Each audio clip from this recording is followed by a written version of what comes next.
Hey everyone, Annette here, also known as Grandma D. Today we are back for our second talk about finances and working towards becoming debt free. Before I start today, I feel I should just let you know that I am not a financial advisor. I have no professional financial advisory experience. I only know what I've learned over the course of my life and what works and clearly does not work. And I am currently working towards becoming debt free again. And I have been working on this for a while, and I'm beginning to see some of the fruits of my labor in my savings account and my ability to pay the bills that I have. One thing that I said in my first video and I feel is worth mentioning again is that when you are working on becoming debt free, you need to take a hard look at what you can really afford, what you can't really afford, because you need a level of discretionary spending in your account. And so that you can buy the things you want and go out to eat every once in a while and whatever, go to the movies or whatever, and still be able to meet your financial obligations, like buying a house or a car or anything like that. So today we are going to talk about some of the ways that are easy to start figuring out how to cut back on your spending. But before we do that, I want to ask you, if you're participating in this and you're trying to work towards being debt free, have you made your list of your spending yet? Have you started it? Because as I said, it's going to take like 30 days to get a clear picture of where you're at. And my first video was like 10 or 12 days ago. So you've had almost 2 weeks, and I would be curious to know if you've made any progress, what's happening with that. And if you have any questions, I'll certainly try to answer them. But you need to make a clear, concise list of all your spending. And like I said before, be honest with yourself. Don't lie to yourself. Don't try to sugarcoat the truth, because that's not going to help you. And in the long run, you'll be glad that you did. So I have a few notes here that I'm going to be referring to. So if you see me looking down, I'm making sure I don't forget any points. Okay, so the first thing is, have you made your list? And if not, you may want to get started on that. And just a pen and a paper. That's all it takes to get started. Just start writing it down. Don't worry about specifics. Just get it on the paper, because you can always go through and revise and revamp your list.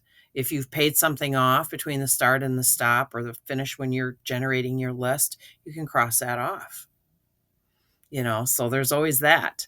And so with that said, there are many, I have a long list here of easy things that you can do to start to cut back on your spending. And some of them may seem silly, some of them may not seem like they're worth your time, but they are, because every dollar counts. You got to make every dollar count.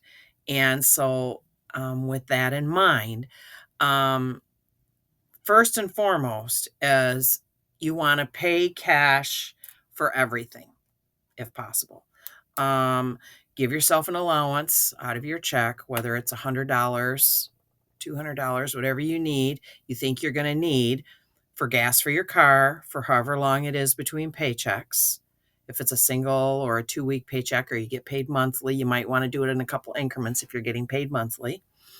And you may have to figure it out. You may have to start with like $50 or $100. And if that's not quite enough for your basic expenses, you might need to go to $125. But this is your gas station money. This is your cigarette money. This is your extracurricular whatever money. If you live somewhere where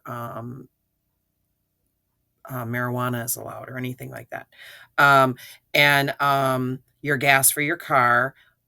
anything you buy at the gas station, your lunches, those things, depending on whether you're packing lunches at home or eating out.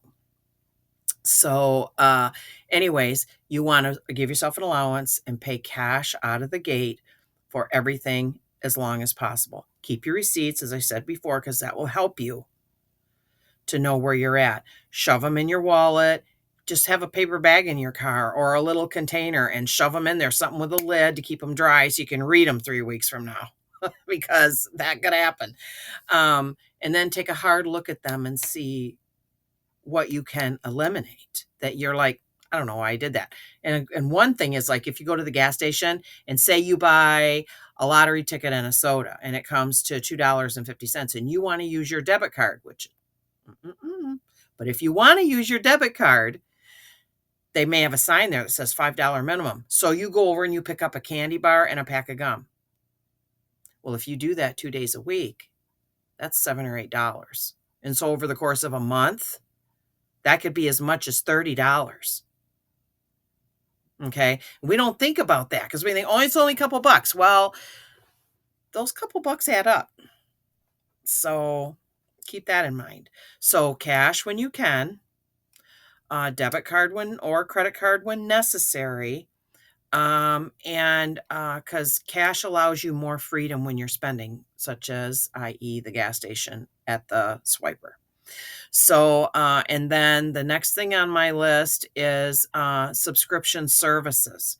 Now, those subscription services, there's a wide variety of subscription services. They can be television subscriptions. They can be monthly box subscriptions, as an example, like my Cotton Cuts or Missouri Star offers subscription boxes. Red Bab Stash offers subscription boxes. So does Fat Quarter Shop. And there's other services too for a gamut of other things besides fabric, but that's my example for me personally. So you want to take a hard look at those and see if you could probably live without them, is my guess, because they're a luxury item. And so if you can check those off your list, you could save yourself as much as $30 to $50 a month, depending on how many you have. And another type of subscription service is, like, as an example, say you have cable TV or you have satellite TV. Now, I have 2 Roku TVs in my home, and that affords me the ability to use my Roku account on my cell phone. I also have a remote control, an electronic one, through my Roku account on my cell phone, which is really convenient. And there's a lot of channels on the Roku that are TV that are free. And if you have Hulu or Netflix or any kind of sports channels or movie channels, you pay for those monthly. And you could cut back on those for a while. And my local TV station, 9 and 10 News, they have an app.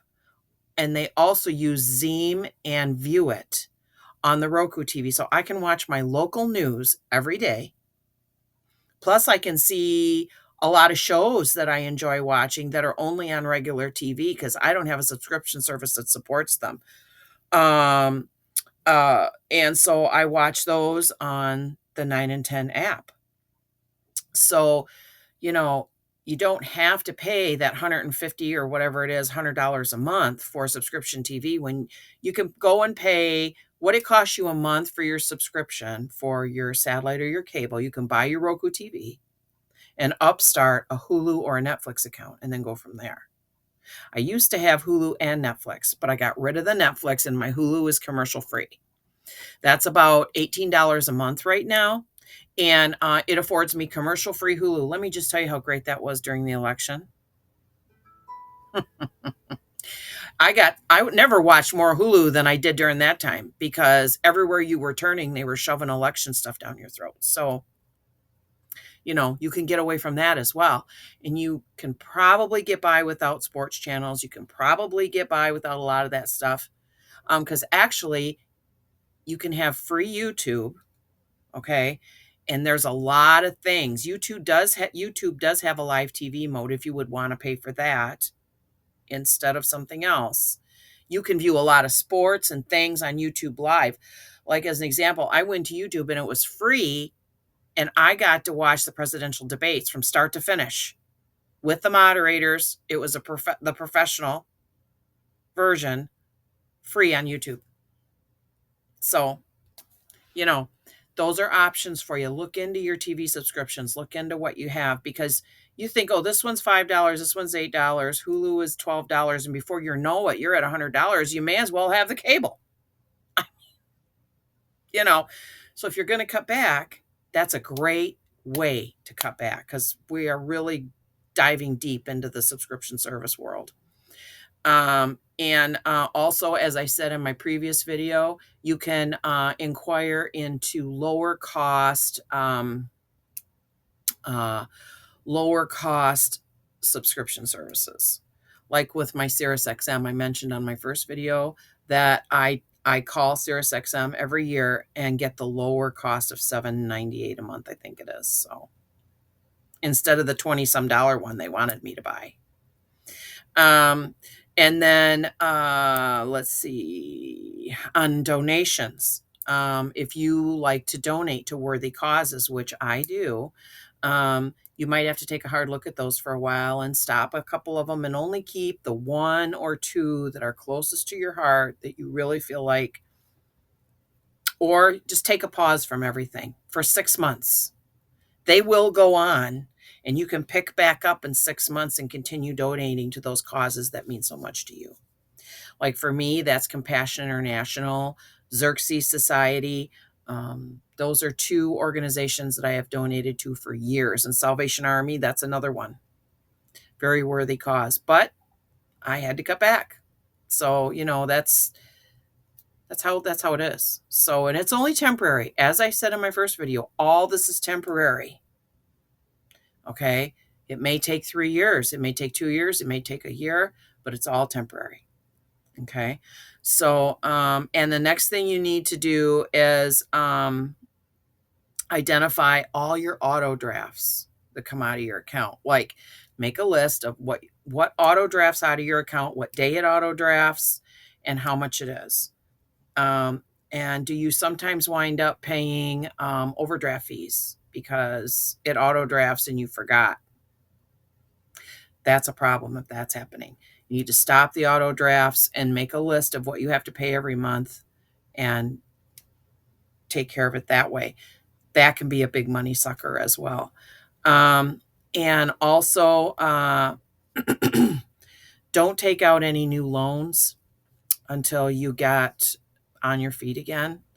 And the loans you have, as I said in my previous video, identify your interest rate, identify when your payment is due, and how many loans you have. Look at them and say, okay, this loan is 8%, but this loan is 12%, or this loan is 15%. Can I pay extra on the 12 and 15% loan if I pay the minimum on the 8% loan and pay them off sooner?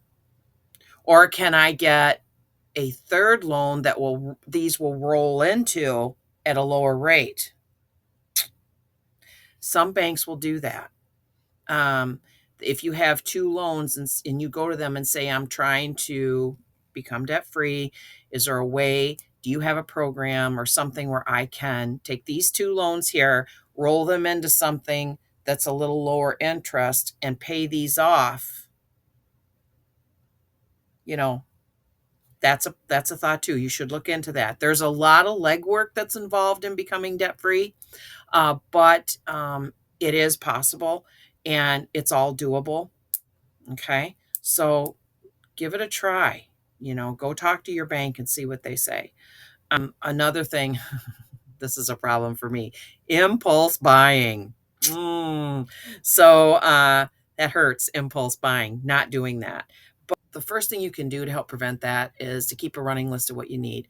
You can take a small little booklet of some sort, something, like this size or smaller, and keep it in your car, keep it in your purse or wherever, in your coat pocket, and keep a running list of the things you need. And as you buy them, cross them off, like light bulbs, belts for something, batteries, dog food, things that you wouldn't normally have on a daily list for groceries. And And then if you're out and about, you can go to the clearance sections. I go to the clearance sections in Lowe's and Home Depot every time I go in that store. And I think about what I need at home and what's on clearance. I have gotten some things that have been pretty good. In some cases, the box was just open. Somebody else bought it and didn't want it, and they taped the box shut and put it back out on the clearance rack, sometimes at 50% off. I mean, I got some beautiful yard ornaments for my yard and stuff for outside, super cheap that I would not have bought otherwise. So that's a consideration.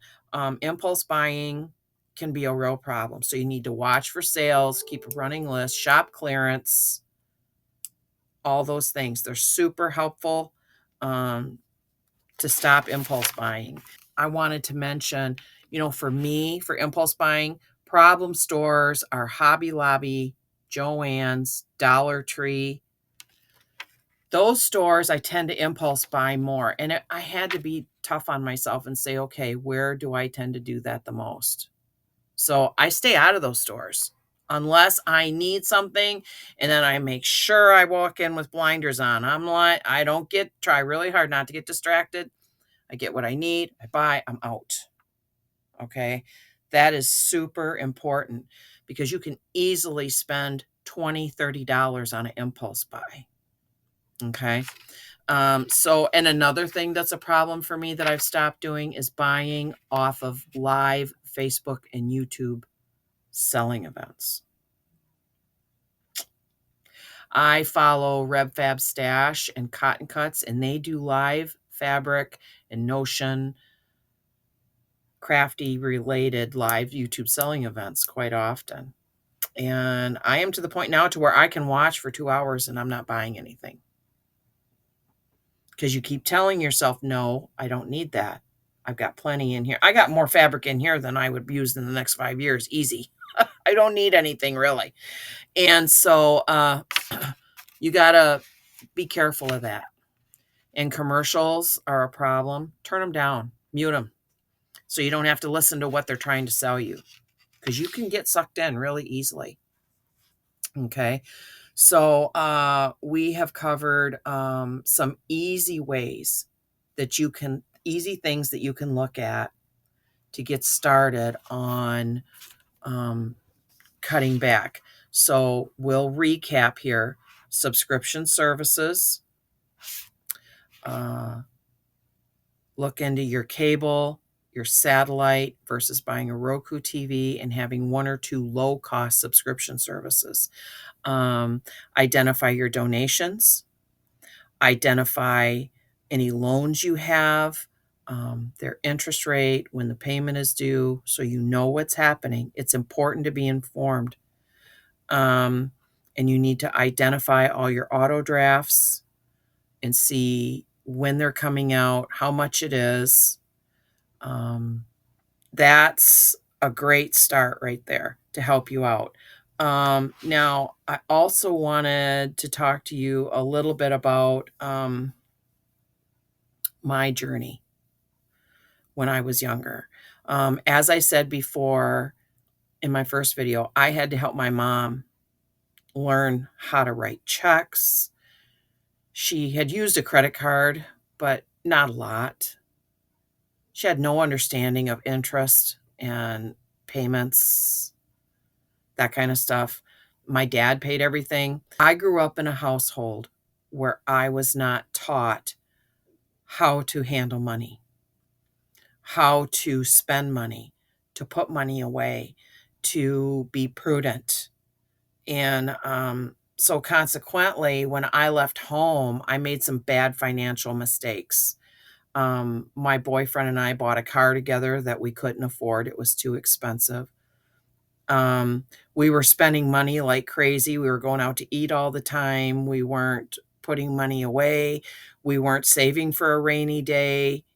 And then the next thing I knew, I was going to have a baby. And so then we had a third person to worry about. And by then we were so far in debt because of the mistakes we made, it took forever to get out. When I was a teenager, there was no one around to help me, like I said, to learn how to be financially responsible. But as I grew and I learned through my mistakes, I taught my children financial responsibility. My middle child has a better credit rating than I do currently. She doesn't have the obligations that I do, but she's doing very well. And my oldest child, she's doing very well financially as well. And my son is improving. He's coming along. So, you know, it's important that we teach our children what we know, and maybe let's all learn together. You know, they don't need to know everything, but they can be a part in the decision-making process.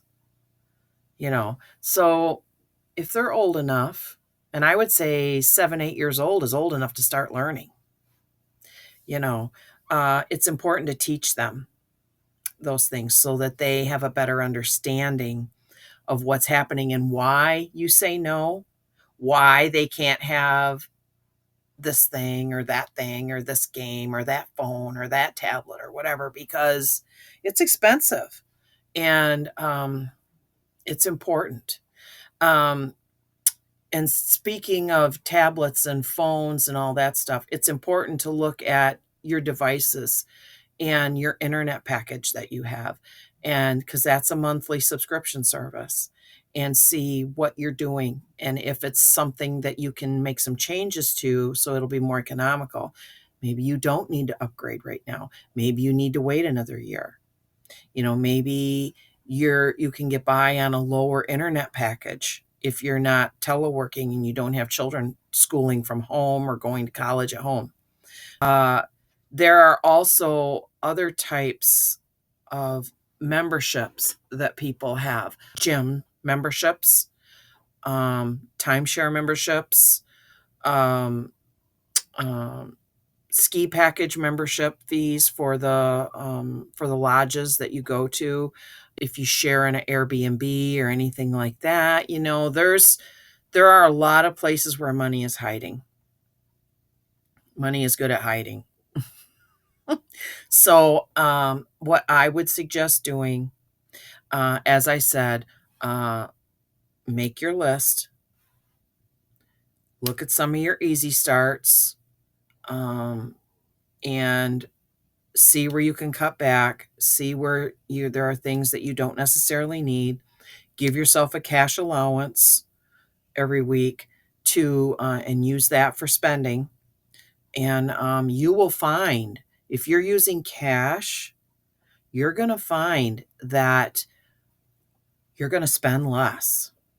I said that in my previous video. It is so easy to walk up to the machine and go, boosh, boosh. But if you got to take that cash physically out of your wallet, look at it, and know you have $20 left, and what's on the register is going to say $16. Do you really want to spend that? Or maybe spend 8 or 5. It's hard, but that is a base. That's the basic. Number 1, use cash. It will help you to be more prudent and make your list, go through all that stuff. Stay out of the impulse stores. Stay out of those impulse stores because they're bad for you. Oh boy. And make your grocery list. And go to the store, make your grocery list. As I said, you can use the Walmart, the Meijer apps. Your local place may have an app where they have their own coupons and things like that. They're always helpful. So I think that is all I have for this video. We will come back around in about 2 more weeks, and we'll talk more, and we'll see where you're at and what's happening. And I will share some more things that are happening in my journey and ways that I cut back on insurance costs, and other things that were helpful. And you might even be able to start looking into, if you don't have it yet, a 401k or an annuity of some sort to help plan for your retirement if you're not doing that. So this is Annette, also known as Grandma D, saying, let's all be financially free and enjoy all the wonderful things this world has to offer, and live for the joys and get through the setbacks. So that's all I have for today, and we'll be back again soon. So know that I love you, I think about you, I care about you, and I hope you're well. So that's it for today. We'll see you next time. Bye-bye for now.